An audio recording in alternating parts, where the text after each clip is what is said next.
If you don't know who Faris Hammadi is, I call him Rabbi Faris. Here's Rabbi Faris.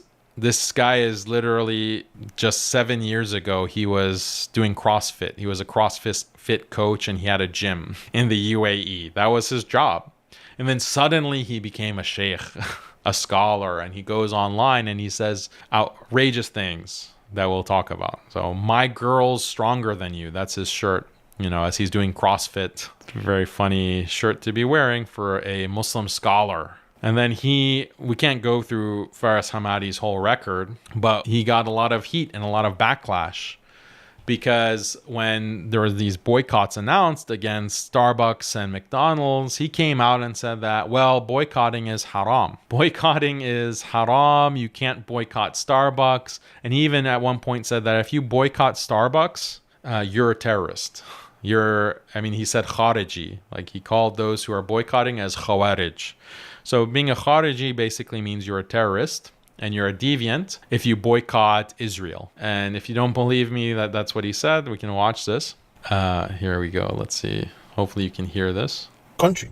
When you go to the public and say, hey guys, everyone, we should boycott so-and-so company. I had a deal with that company. They're paying us. And when we have a deal together, you're ruining that deal. And it's up to the Muslim government that you cannot disobey it like that. If the Muslim government or the ruler says boycott, then yes, because he knows things you don't know, and they have agreements, they have taken care of it. So now he says okay to boycott, and it happened before. But if it doesn't happen now, meaning that we don't know something, it's going to harm us if we boycott them. Yeah. So boycotting, that's why many of the ulama, they said boycotting is haram. It's not up to you, Habibi. It's not up to you. The deal is between the government or the government agency, like, the municipality or the Department of Economy or whatever. They had a deal with so-and-so company. You come and say to the people, hey, don't buy from them. Why? Who are you? What authority do you have? It's not allowed. It's haram. If you boycott Starbucks, it's haram. McDonald's is haram. What authority do you have? If the ruler says you have to buy McDonald's and you have to support Israeli businesses and you have to support Israel economic ties, you have no choice, Habibi. You have no choice. And if you don't stuff the Big Mac down your gullet, if you don't suck down the Frappuccino from Starbucks, then you are doing something haram and you're a khariji. Eat that Israeli Big Mac, drink that Israeli Frappuccino, caramel latte or whatever. So this is Faris Hammadi. And he, Rabbi Faris, he came out with this immediately. He's on the ball. Like, he knows, whenever the ummah is going out of line and is doing something haram, like boycotting Israel, he's quick dropping that TikTok video. This is haram. This is haram. You khawarij. And this was like this went viral basically. And you had even Zionist accounts, and I think even like accounts associated with the Israeli government who were tweeting it and saying, oh, this is what a Muslim scholar is saying, that boycotting Israel is haram. Why don't you listen to your scholars, you deviant Muslims, you terrorists? This is the kind of person Rabbi Faris is.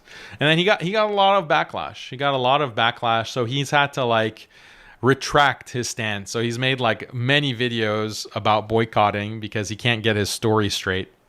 And let's hear what he says. So he was doing this interview with Sneeko, and he ordered a Coke.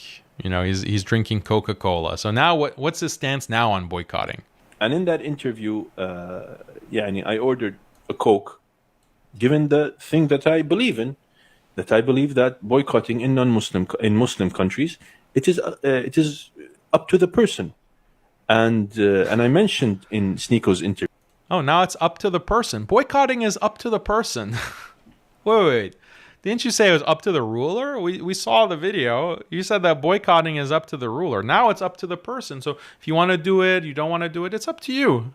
That I don't believe that our franchise, which are located in the UAE or any Muslim country, specifically I'm speaking in the Gulf, it doesn't affect anything. It doesn't benefit our brothers and sisters in Gaza in any kind of way. It doesn't the factories help. In the UAE, the money's in the UAE, the workers are Muslim, the owner is Muslim. So that fraction of royalty, we call it royalty, that fraction of, they pay for the mother company because of the the branding and the ingredients, and it's a franchise. It's a franchise, So yeah. that, and I said this in the interview. I said this is it's insignificant, that it doesn't It's insignificant. it doesn't affect No and effect. it doesn't benefit Gaza, doesn't affect or benefit. harm The Israel. royalties. So I don't think that this is effective. So why should I do it? And so, Okay, so change the story. Before it was, no, it's haram to boycott. You have to get permission from the ruler. He got so much backlash that the Islam apparently changed. Maybe he got revelation. What was haram suddenly is now halal. It's up to you. You can choose. It's mubah, basically. You can boycott. You can't boycott. So look at this spineless coward. And the funny thing is, he doesn't understand boycotting. He doesn't understand franchising. That royalty is like, oh, nothing leaves. When you boycott McDonald's in a Muslim country, nothing is going to go to outside of the Muslim country. Yes, the royalty will leave. The royalty that the franchise collects, that goes to the parent company. As a franchisee, you're giving a percentage, and sometimes it's a significant percentage. You've bought the franchise, so the money that you have spent, like let's say you want to open a McDonald's, you spend $1 million to buy the franchise, to be licensed to use the logo of McDonald's, to use the market or the branding of McDonald's. You're paying for that, like $1 million. So that's money that goes out of your country, out of the UAE. It goes outside to these, wherever that company is located. So that is money that's going outside of your country, number one. Then there's royalties that are every quarter or annually are going from your business, as a franchisee, to the parent company. So that's number two.